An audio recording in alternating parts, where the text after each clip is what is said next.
Hello everyone, welcome back to my YouTube channel वांगशन and emotions. I hope आप सब अच्छे हो। अच्छे नहीं हो तो हो जाओ यार।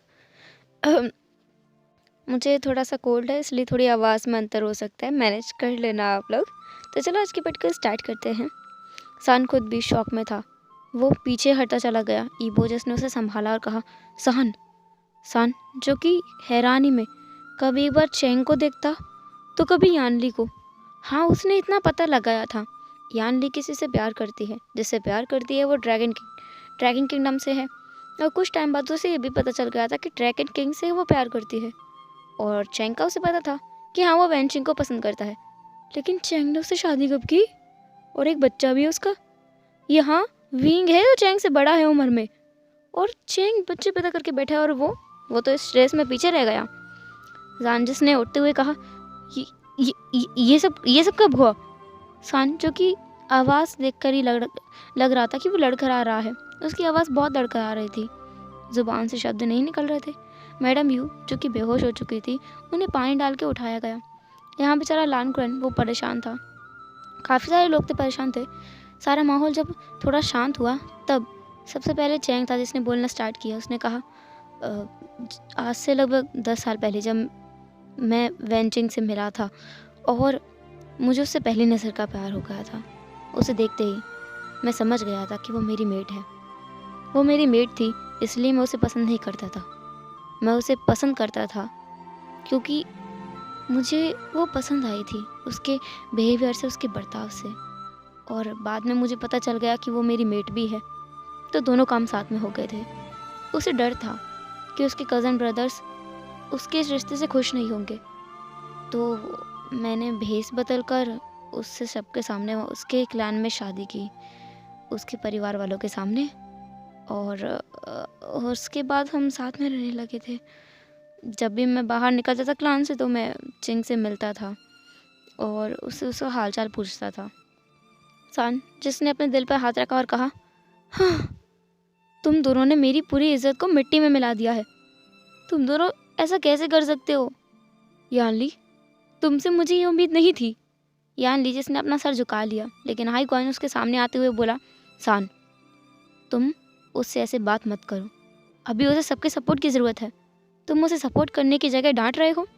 सांजिस ने कहा, ये अपने भाई की जान लेने वाली थी आज। इसकी इन हरकतों से तो मुझे हार्ट अटैक आने वाला है। ईबो, इसने मेरी पूरी इज्जत को मिट्टी में मिला दिया है। मैं एक प्रिंस हूँ, मैं एक किंग हूँ, और मेरी बहन ने कितना बड़ा कांड कर दिया है, वो जिसके बारे में मुझे कोई खबर ही नहीं है। कैसा किंग हूँ मैं? मुझे अपने परिवार में क्या चल रहा है यही खबर नहीं है। एक बच्चा करके बैठा है और एक प्रेग्नेंट होके बैठी है। हाँ, ये बोझ ने कहा, सान, नौटंकी बंद करो और तुम मामले को सीरियसली संभालो। तुमसे अच्छा तो तुम्हारा अल्फा है, कम से कम वो मैटर को सीरियसली तो संभालता है। सांजिस ने कहा, तुम्हारा मतलब ये है कि तुम मेरे अल्फा को ज़्यादा पसंद करते हो, मुझे नहीं? ईबो जिसने कहा, मेरा वो मतलब नहीं है, मैं तुम्हें पसंद करता हूँ, चाहे तुम अल्फा हो या ओमेगा, मुझे फ़र्क नहीं पड़ता है। सांजो की रूठ गया। उसने कहा, मुझे तुमसे बात ही नहीं करनी है, बाहर में जाओ। और हाँ, अब तुम्हें मेरे अंदर की अल्फा वाली सेल्फ से पावर है ना, तो ठीक है, तुम उसी के साथ रहो, मैं जा रहा हूँ। सांजिस ने अपनी आंखें बंद की। वो कुछ टाइम बाद उसने खोली। ईबो के कुछ बोलने से पहले ही सान का ट्रांसफॉर्मेशन हो चुका था। वो अब अल्फा में तब्दील हो चुका था। वो अब बिल्कुल स्ट्रेट होकर बैठ गया। उसने एक बार ईबो को देखा, फिर बाकी सबको देखा। फिर उसने कहा, इन सब की शादी 1 हफ्ते में ही करवा देते हैं, सारा मामला सुलझ जाएगा, किसी को पता भी नहीं चलेगा। और रही बात चैंग की, तो चैंग की शादी हो चुकी है।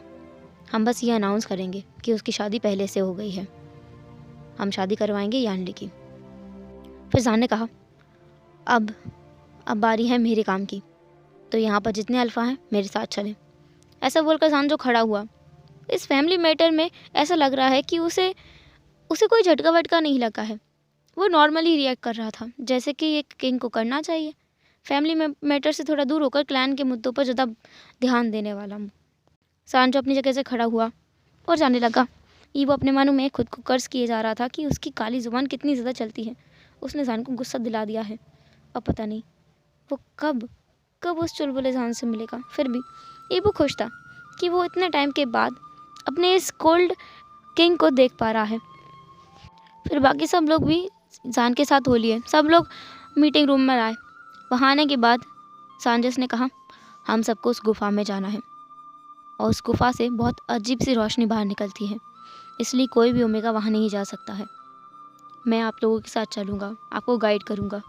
ईबो, तुम सबका ध्यान रखना। चैंग, तुम देखना किसी को कोई नुकसान ना हो। फिर उसने हाई क्वान की तरफ देखा और कहा, महाराज कुआन, क्या आप सेना का नेतृत्व करना चाहेंगे? हाई क्वान, जो कि थोड़ा सदमे में था, थोड़ा शॉक हो गया था कि सान जैसे उससे बात करता है ना, गगा बोल के, कहीं हाई क्वान गगा बोल के, कहीं कुछ बोलता है, वैसे नहीं। आज उसने प्रॉपरली हाई क्वान को संबोधित किया है, जैसे कि हर राजा करता है वैसे। हाई क्वान ने कहा, ठीक है महाराज सांजस ने कुछ नहीं कहा, बस एक नोट किया। देन वो सब तैयारी में लग गए। सान और ईवो अपने कमरे में आए क्योंकि ये सफ़र थोड़ा लंबा होने वाला था। उन्हें करीबन 2 दिन लगते इस सफ़र से वापस आने में, तो वो थोड़ा सा सामान बांध रहे थे क्योंकि उन्हें खाना भी लेके जाना होगा। वो सब काम तो सर्वेंट्स कर लेंगे, बट उन्हें खुद के कुछ कपड़े पैक करने थे। सान जो कि कमरे में था और कुछ सामान उठा रहा था, वो उसके कपड़े तो बिल्कुल नहीं थे। कुछ पोटलियाँ, कुछ दवाइयाँ, कुछ बॉटल्स, ये सब उठा करके अपनी पोटली में डाल रहा था। ईबो जो कि पीछे से आया, उसने दरवाज़ा बंद किया, सान के करीब गया। उसने कहा, सान जिसने ईबो की तरफ देखते हुए कहा, बोलो। ईबो ने कहा, क्या तुम मुझसे नाराज़ हो? सान जो कंफ्यूज था, उसने कहा, नहीं, तुम्हें ऐसा क्यों लगता है? ईबो जिसने कहा, वो मैंने जो वहाँ कहा था कि तुमसे मिलना चाहता हूँ, तो तुम गुस्सा हो गए थे ना? सान जिसने छोटी सी स्माइल के साथ कहा, ऐसा नहीं है, लेकिन मुझे जाना है तुम्हारे साथ। मेरा मतलब हमें जाना है, इसलिए ट्रांसफ़र तो होना ही था, तो मैं अभी हो गया। सान जो कि ये सब कुछ अपने मन से सच में सच बोल रहा था। ईबो जिसने कहा, हाँ समझ गया। फिर उसने सान की तरफ एकदम अपनी उन आईज से देखा जिनमें बहुत ज़्यादा उम्मीद थी। सान थोड़ी देर के लिए हैरान था, फिर उसने कहा, क्या हुआ, ऐसे क्यों देख रहे हो? ईबो जिसने कहा, सान, मैंने तुम्हारे ओमेगा से तो पूछ लिया, लेकिन मुझे लगता है तुम कभी झूठ नहीं बोलोगे, तो मुझे एक बात बताओ। उसके कुछ बोलने से पहले ही सान ने उसके माउथ को कवर किया और कहा, रही बात बच्चों की, तो तुम्हें मुझे एक्सेप्ट करना होगा, इसके बाद ही कुछ हो सकता है, और मैं बॉटम किसी हाल में नहीं बनूंगा। ऐसा बोलकर सान जो कि एक स्मिक करते हुए निकल गया वॉशरूम की तरफ। उसे फ्रेश होना था। ईबो जो कि अपनी जगह पर स्टन खड़ा रह गया कि सान को कैसे पता चला कि वो क्या पूछने वाला था। ऊपर से सान क्या बोल के गया अभी। फिर भी ईबो जिसने अपने गले को साफ किया और कहा, बॉटम तो मैं नहीं बन सकता, क्या मैं बनूं क्या?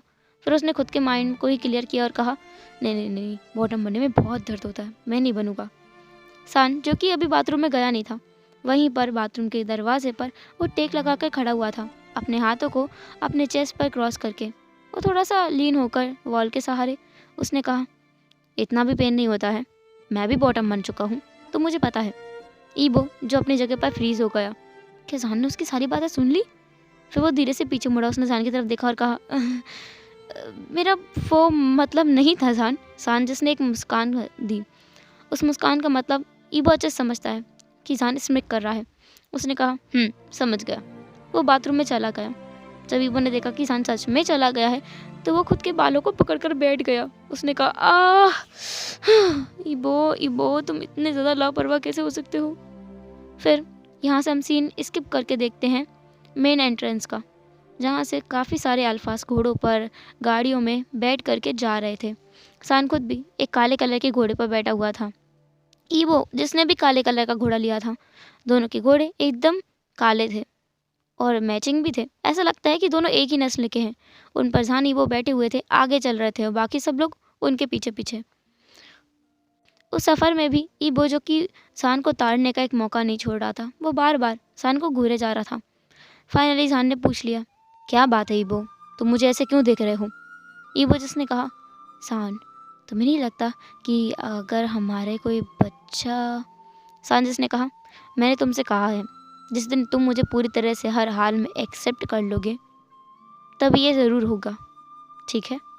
ऐसा बोलकर सान जिसने अपने घोड़े की स्पीड थोड़ी सी बढ़ाई और वो आगे चला गया। ईबो जो अपना मुंह बना रहा था। हाईक्वान ईबो के पास में था। उसने कहा, क्या हुआ भाई? क्या उसने तुम्हें किसी चीज़ के लिए मना किया है? तू एक बार बोल, मैं कुछ करता हूँ। ईबो जिसने अपने भाई को देखा और कहा, गगा आप उसके आगे एक बार नहीं टिक पाते हो और आप उसका कुछ करोगे। हाईक्वान जिसे ये सुनकर बुरा लगा कि उसका भाई उससे उसे कुछ नहीं बोलना चाहता, इवन उसे कम समझता है सान से। तो हाईक्वान ने कहा, तुम्हें क्या लगता है कि मैं उससे कम हूँ? ऐसा नहीं है, हम दोनों साथ में फाइट करेंगे और मैं ही जीतूंगा, तू देख लेना। और मैं उसे चैलेंज भी करूँगा। ईबो जो जानता है कि हाईक्वान पक्का हार जाएगा और उसकी पूरे के पूरे किंगडम के सामने बेइज्जती हो जाएगी, तो ईबो ने कहा, गगा आप रहने दो, मत करो। और रही बात सान की, तो मैं बना लूँगा उसे। ईबो जो बहुत ज़्यादा इरिटेटेड फील कर रहा था सुबह से ही, क्योंकि जान ने उसके साथ जो कुछ किया है ना कर्मकांड, उसके बाद तो वो पूरी तरह से पागल हुए जा रहा है। ईबो जैसे याद आ रहा था कि कल रात को क्या हुआ था, जब ईबो सान को ढूंढ रहा था और उसने यानली को बोला था। यानली गायब होकर फिनिक्स किंगडम गई थी। ईबो जो बहुत देर तक इंतज़ार करता है लेकिन यानली नहीं आती है, तो वो अपनी माँ के कमरे में गया। वहाँ जाकर उसने जान की मॉम और खुद की माँ दोनों को सारी बातें एक्सप्लेन की। इसके बाद में शियान जो कि जान की मॉम है, उन्होंने ईबो की मॉम और ईबो दोनों का हाथ पकड़ा और उसे वहाँ से ट्रांसफ़र करके डायरेक्ट गायब होकर फिनिक्स किंगडम में अपीयर हुई, वो भी जान के रूम में। ईबो जिसने देखा कि जान कितने बड़े चैन से सो रहा है, कितने आराम से सो रहा है, ईबो उसके पास गया और कहा, सान जो कि बड़ी नींद में था। तो ईबो चुपचाप उसके पीछे जा कर के लेट गया और सो गया। उसकी मॉम वहाँ से गायब होकर वापस से चली गई। ईबो जिसने अच्छे से टाइटली सान को हक किया, सान खुद भी उसे टाइटली हक करके सो गया था। उसे जो वार्मथ मिल रही थी, उस वार्मथ में जब सुबह सान उठा तो उसने देखा कि उसे किसी ने तो ग्रैब किया हुआ है। जब वो पीछे मुड़ा तो वहाँ पर ईबो था। ईबो को देखकर पहले तो सान मुस्कुराया, फिर बाद में उसे याद आया कि वो तो ईबो से नाराज़ है। तो उसने ज़ोर से ईबो को लात मारी और वो ईबो डायरेक्ट बेड के नीचे जाके गिरा। उसने कहा, आ क्या बदतमीजी है सान ने कहा, ये क्या बदतमीजी तुमने की है? तुम कैसे बिना पूछे मेरे कमरे में आ सकते हो? ईबो जिसने कहा, मैं आ सकता हूँ क्योंकि मैं तुम्हारा हस्बैंड हूँ। सांजिस ने मुंह बनाया और वो वहाँ से उठकर बाथरूम की तरफ भाग गया। सान अच्छे से फ्रेश वगैरह हुआ, नहाया धोया, ईबो भी हुआ। देन वो लोग नीचे आ गए। नीचे आने के बाद उन्होंने ब्रेकफास्ट किया। ब्रेकफास्ट के बाद में सान जो कि बिना कुछ बोले अपने दरबार के लिए चला गया था। उसे उम्मीद नहीं थी कि ईबो वहाँ आएगा। ईबो खुद भी वहाँ आया। उसने पूरे दरबार को अटेंड किया। इसके बाद में वो दोनों ड्रैगन किंगडम की तरफ गए। बैक टू प्रेजेंट, अभी ईबो यही सब सोच रहा था। तभी सान ने बाहर आया। उसने कहा, क्या सोच रहे हो? ईबो जिसने कहा, कुछ भी नहीं, मैं बस बच्चों के बारे में सोच रहा था। सांजिस ने कहा, हाँ, तुम उस मुद्दे से थोड़ा बाहर आओगे? ईबो जिसने कुछ भी नहीं कहा, वो बस सामने की तरफ देख रहा था, उस घने जंगल को जिसमें वो पहुंच गए थे। सान ने कहा, हमें यहाँ रेस्ट करना होगा, हम कल निकलेंगे यहाँ से। सब लोगों ने उसकी बात मानी और रात में वो लोग टेंट लगाकर वहीं रुक गए। टेंट जिसमें ईबो और सान दोनों साथ में थे, क्योंकि वो दोनों हस्बैंड्स हैं। एंड ईबो तो सान के साथ पहले भी रह चुका है, उसके अल्फा फॉर्म के साथ भी। तो वो दोनों साथ में थे और एक दूसरे के साथ में लेटे हुए थे। ईबो जिसने कहा, सान, मुझे सच में एक बच्चा चाहिए। सान जिसने खुद भी ईबो की तरफ देखा और कहा, ईबो ने कहा, तो तुम कुछ करते क्यों नहीं हो? सान जिसने तुरंत ही ईबो को पकड़ लिया, उसके ऊपर आया और कहा, तो क्या चाहते हो कि मैं कुछ करूं? ईबो जिसने तुरंत कहा, नहीं, मेरा वो मतलब नहीं था, मेरा मतलब कि कुछ और उपाय नहीं है। सान जो कि उससे पीछे हट गया, उसने कहा, नहीं है। ईबो को थोड़ा बुरा लगा कि सान इतनी जल्दी ऊपर से हट गया। ईबो मन में ये अपने आप को बोल रहा था कि वो सच में क्या चाहता है बॉटम बनना। फिर वो खुद को चपेट लगा देता था। तो उस रात तो उनके बीच कुछ नहीं हुआ, वो दोनों आराम से सो गए थे। नेक्स्ट डे मॉर्निंग में वो सब लोग फिर से निकल गए उस गुफा के लिए। उस गुफा का सारा रास्ता पहले से ही सान ने तय कर रखा था, मतलब उसे पहले से ही मालूम था कि कहाँ से कहाँ जाएंगे। फाइनली वो सब लोग उस गुफा के सामने खड़े थे। सान जो कि अंदर जाने से पहले ही घबराया हुआ था। ईबो को समझ नहीं आया कि सान क्यों घबराया हुआ है, तो उसने पूछा, सान क्या बात है? सान जिसने कहा, पता नहीं क्यों, पर मुझे एक अजीब सा एहसास हो रहा है, जैसे कि कोई चीज़ मुझे अंदर की तरफ खींच रही है, अपनी तरफ बुला रही है। ईबो को भी बिल्कुल ऐसा ही महसूस हो रहा था। उसने कहा, ऐसा तो मुझे भी लग रहा है। हाईक्वान जो इन दोनों की बातों को सुन रहा था, उसने कहा, लग तो ऐसा मुझे भी रहा है कि कोई चीज़ मुझे अंदर खींच रही है। लेकिन वो किस तरह की ताकत है ये मैं नहीं जानता। ये फीलिंग बस इन तीनों को आ रही थी और किसी और को नहीं। उन्होंने बाकी लोगों से भी पूछा। सान ने कहा कि अंदर जाने के बाद ही सब कुछ पता चलेगा। तो वो लोग अंदर की तरफ जाने लगे एंड सरप्राइजिंगली उन तीनों को किसी भी बैरियर ने नहीं रोका, लेकिन बाकी लोग अंदर नहीं आ पा रहे थे। लाख कोशिशों के बाद भी इन 3 लोगों के अलावा कोई और अंदर नहीं आ पा रहा था। तो ये तीनों ही अंदर की तरफ बढ़ने लगे। उन्होंने देखा कि अंदर जाते हुए ही उन्हें 2 दरवाजे मिले हैं। दोनों दरवाजे अलग अलग हैं। ईबोजिस ने कहा, क्या हमें अलग हो जाना चाहिए? हाइक्वान ने कहा, मुझे लगता नहीं है। क्या पता ये हमें फंसाने की साजिश हो। हम नहीं जानते कि उस मामले में, उस साजिश में कौन कौन शामिल था, तो हम ऐसे नहीं अलग हो सकते। सांजिस ने कहा, हम लोग खुद को प्रोटेक्ट कर सकते हैं, हमें अलग हो जाना चाहिए। ईबो, तुम मेरे साथ चलो और महाराज हाइक्वान आप वहाँ जाइए। वो थोड़ी तरह से सरकास्टिक वे में ऐसा बोल रहा था। अभी भी सान को हाइक्वान कुछ खास पसंद नहीं है और हाइक्वान भी समझता है हाइक्वान को सान पसंद है, लेकिन वो ड्रैगन रूप में पसंद है। इस फीनिक्स रूप में तो उसे भी सान नहीं पसंद। वो तीनों फिर अलग हो गए, ईबो सान एक तरफ और हाइक्वान दूसरी तरफ।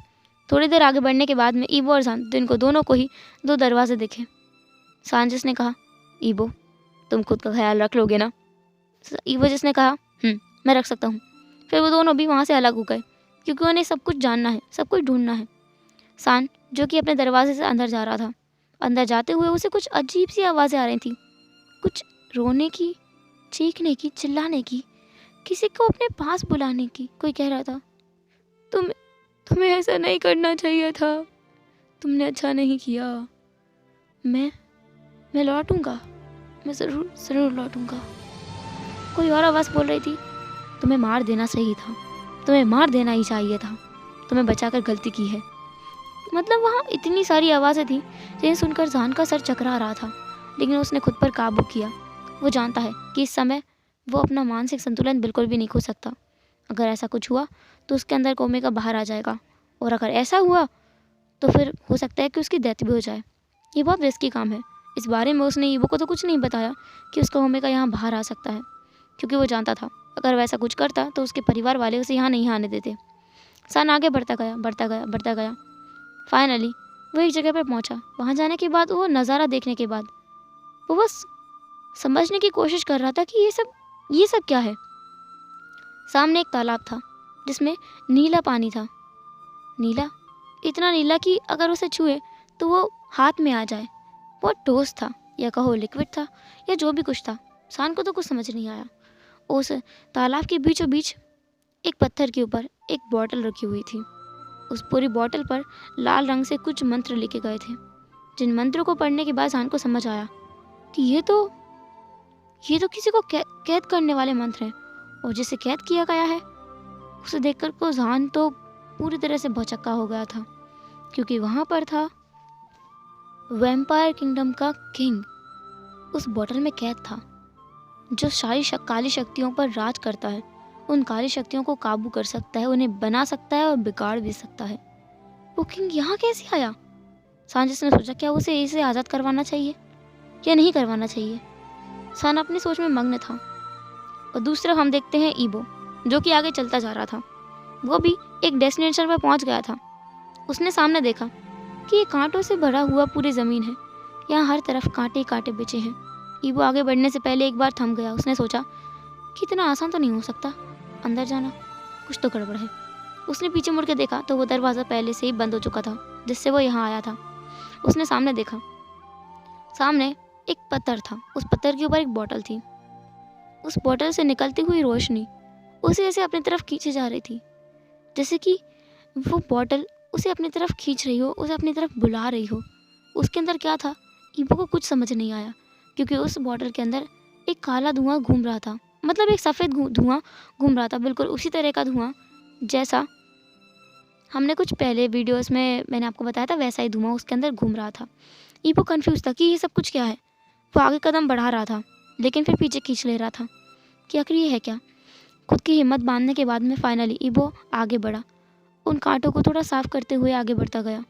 उसने ध्यान दिया कि वो सही जगह पर पैर रखे, जिससे कि वो बिछे हुए कांटे उसके पैर में न चुभ जाए। फाइनली वो उस बोतल की तरफ पहुंच गया था। उसने देखा कि इस पत्थर के चारों तरफ भी एक बैरियर लगाया हुआ है जिसे शायद तोड़ना बहुत मुश्किल है। जैसे ईवो ने उसे छुआ, उसे एक झटका लगा, करंट। उसने तुरंत अपना हाथ पीछे खींच लिया। उसने कहा कि इसके अंदर है क्या, ये क्या चीज़ है। ईवो फिर अपने चारों तरफ देखने लगा कि यहाँ से कोई और रास्ता है क्या बाहर निकलने का, पर ऐसा तो कुछ भी नहीं था। यहाँ से सीन स्किप करके हम देखते हैं हाईक्वान का। हाईक्वान जो कि उस दरवाजे से अंदर गया था, अंदर जाने के बाद पता नहीं किस चीज़ पर उसका पैर पड़ा और वो फिसल गया। फिसलने के बाद वो लुढ़कते लुढ़कते कहीं पहुँचा, कुछ नदी जैसी जगह पर। जब वो उठा तो वहाँ रोशनी नहीं थी। उसने अपनी स्पिरिचुअल एनर्जी का प्रयोग किया, वहाँ पर थोड़ी लाइट की। उसने देखा कि कई सारी मसाले भी यहीं पर हैं, तो उसने वहाँ की सारी मसालों को जला दिया। जलाने के बाद उसने देखा कि वो कहाँ है। वो गॉड, वो तो खून खून के तालाब में है। इतनी भयानक जगह, उससे चारों तरफ बस ब्लड की स्मेल आ रही थी। उस पूरे जगह पर सिर्फ ब्लड ब्लड ब्लड, सिर्फ और सिर्फ ब्लड था। कुछ लोगों की हड्डियाँ थी। उस देख सकता है कि ये सारी हड्डियाँ इंसानों की हैं। हाईक्वान तो समझ नहीं पा रहा था कि वो यहाँ क्यों आया है और इंसानों की हड्डियाँ यहाँ कैसे आईं। हाईक्वान ने चारों तरफ देखा, लेकिन उसे कुछ भी नज़र नहीं आया। एक भी चीज़ नज़र नहीं आई। वो बस उस तालाब में था। वो सारा खून उसके घुटनों तक आ रहा था। हाईक्वान खड़ा हुआ था। उसके रोब पूरी तरह से गंदे हो चुके थे। उसे उल्टियाँ आ रही थीं, लेकिन अभी उसने खुद पर काबू किया और देखने लगा कि उसे कुछ तो नज़र आए। उसने वहाँ देखा जहाँ से वो गिरा था। वहाँ पर वो दरवाज़ा बंद हो चुका था।